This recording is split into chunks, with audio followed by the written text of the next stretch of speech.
I'm tired pa rin.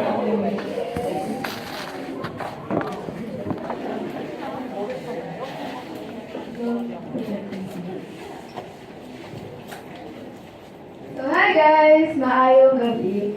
So I am Andi Gaw and I am 16 years old and I am awake. If you guys recognize the song, I actually thought I would present this in the morning. So is it alright if I ask what I love you is in Ilonggo? Yes, so from what I've heard, it's Palanggata. So, Palanggata, I love you. What does it mean? Does it mean this? Or this? Or this?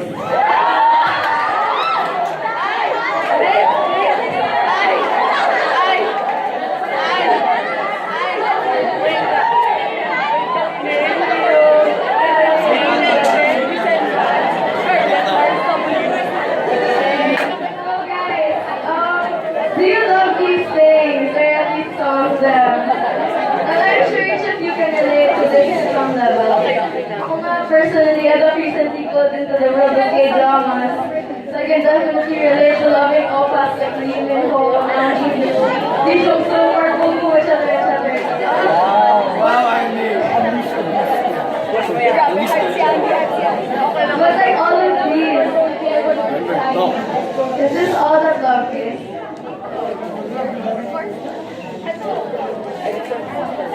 So, we all have our own definitions of love. It can't possibly be as simple as having a deep liking or passion for something like Korean novellas or Ed Sheeran's new album. So, is love the connection that we feel with our friends and our family? Or the romance that we daydream about? We all can't seem to definitely pinpoint what love is. That's why we're always in an endless pursuit of defining love. To us, love is very complex, and kaya nga we always say, it's complicated. It's easy to love, and I have to agree with you, it isn't. What makes love so complicated? To us, it takes time to love, and it takes effort. Di ba nga we find it weird if someone is feeling close to them? Or you find ourselves saying that we love our crushie, even if we know crushie doesn't love us back.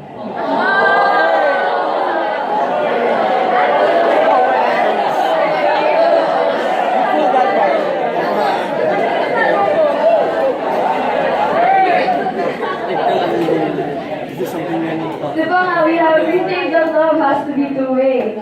You love that person, and that person loves you back. That's always happened. So what about loving everyone? Don't you find that to be the most difficult? Especially in loving the assumptions. The people that we find different from us. The people we find annoying. And the people we consider to be our enemies. What about loving people we know won't love us back?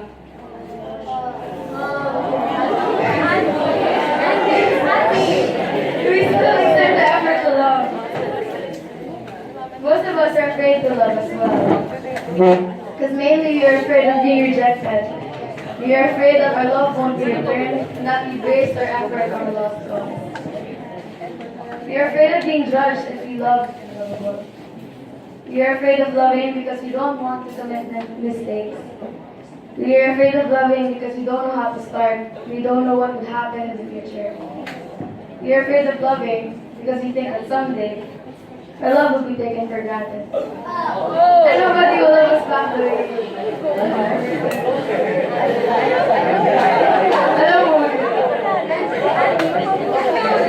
I'm not going to end it.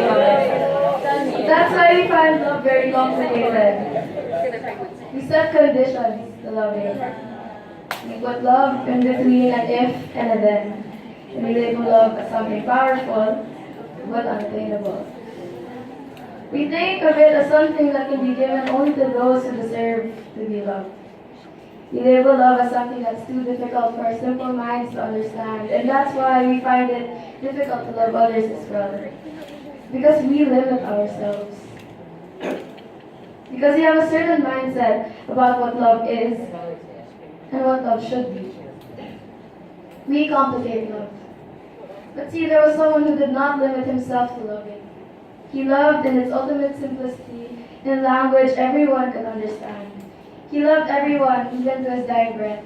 And what did he say about love? He said, everyone read them.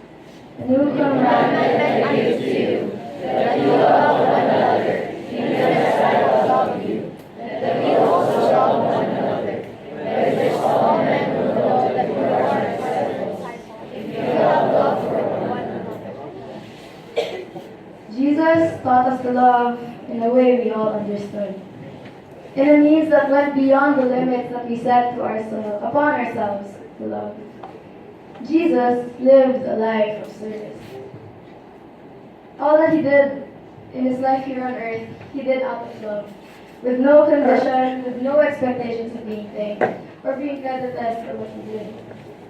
He loved with no fear, for he knew that he lived in God's love.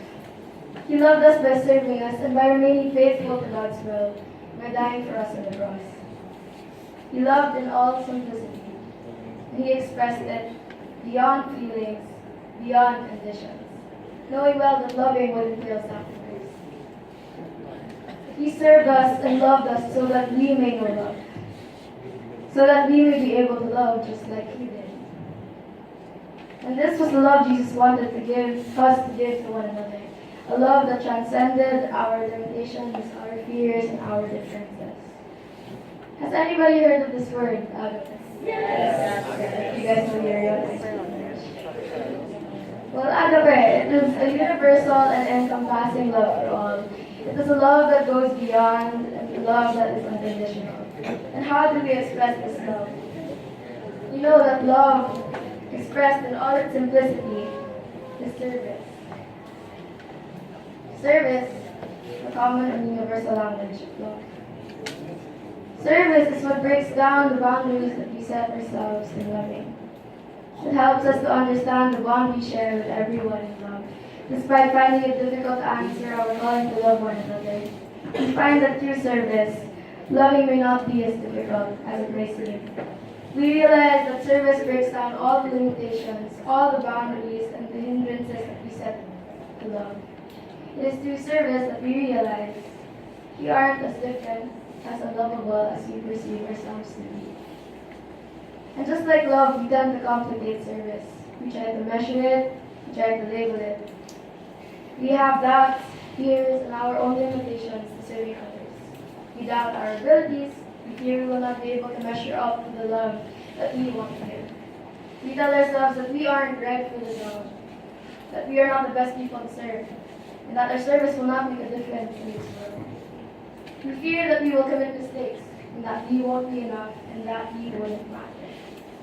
And I personally thought the same. I overcomplicated service. I was the social action coordinator in my class, and I volunteered to attend and organize outreaches that I would give back and make a difference. But I always worried. I thought it would be difficult to connect with the people that I served. I also thought that service was simple. I thought that I could just put on a happy face and bring smiles to the people that I would serve. There was one outreach in our class that we had before we held our year-end review. We went to Cantuan ni Maria, a home for the aged in Bacolod. This is a place that takes care of our lolos and lolas. Our grandparents were abandoned on the streets, were left to die, were given to a place because their children and grandchildren saw them as a burden. And I never knew that there were places such as these here, because I always thought that we Filipinos would value our grandparents. Prior to our outreach, I completely forgot about organizing the program because it was finals week, the very last week before summer started, and we had 20 plus deadlines piled up for me to submit. I began to feel guilty that once we arrived at Cantuan ni Maria. I was very reluctant as well because I normally do better taking care of children. I was also not close to my lolas, and I found it difficult to relate to older people.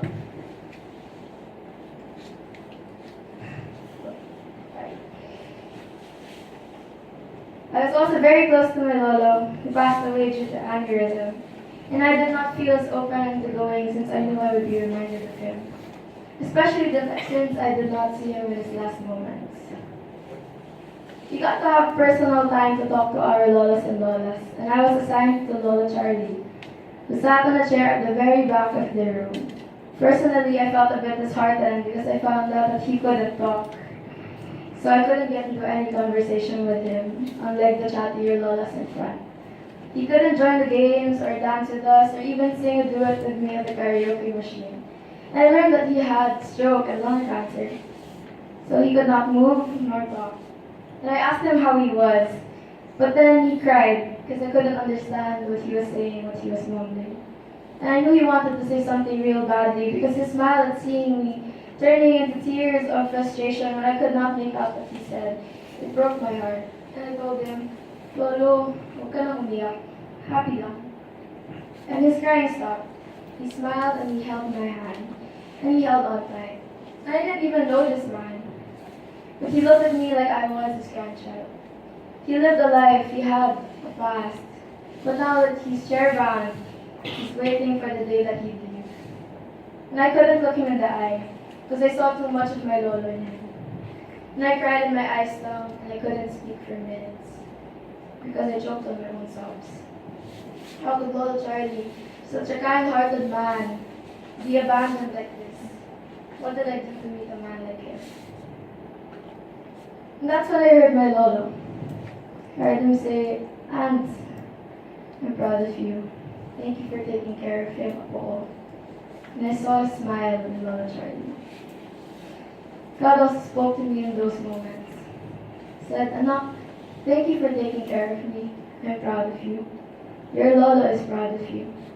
My heart was overflowing and my eyes were burning from crying, but I couldn't help but smile. And that's when I found my calling to serve. It was from then on that I decided to become a doctor in the future and help those who needed love and who felt no love. And I took this photo with Lolo Charlie and I placed it in his hand and I helped him keep it in his pocket. When we said our goodbyes, he smiled and he nodded. He didn't say a word, but I knew he was happy. He made a huge impact in my life. He made me realize how much our service meant to the Lolos and Lolas. The acts we deemed as simple, they meant the world to them. And instantly they became family to us, and we to them. And that's what love is. That's what it meant to love. I saw God in each and every one of the Lolos and Lolas in Kalungan, especially Lolo Charlie.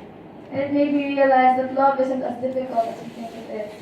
It made me realize that even in the smallest moments of service, love can break down boundaries. And it can bring us closer beyond our years and beyond who we are.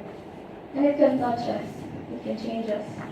It makes us realize that our hearts can overflow if we choose to love freely. If we open our hearts to love, if we can give ourselves openly out of love, we can give more than we know. We can make a difference, and we can love like Jesus did. Because the source of all that love comes from God, who loved us first. And that is why we serve. We serve because we love, and we love because God first loved us. We serve because we know that love transcends our fears, it transcends our limitations, our differences, and our worries. In fact, it was stated in the Bible, there is no fear in love, but perfect love casts out fear, because fear involves punishment, and the one who fears is not perfected in love. And we love because he first loved us. There is a saying by a person named Lao Tzu that says, being deeply loved by someone gives you strength, while loving someone deeply gives you courage. May you all find the courage to go out and love, love, and love. Know that you have a God who loved you first, and it is because of that love that you can do all things. You can serve and you can make a difference. You just need the courage to open your heart, to go beyond your limits, and find strength in God's love. And you will be surprised by how far His love can take you. May God bless you always. Walagata ka.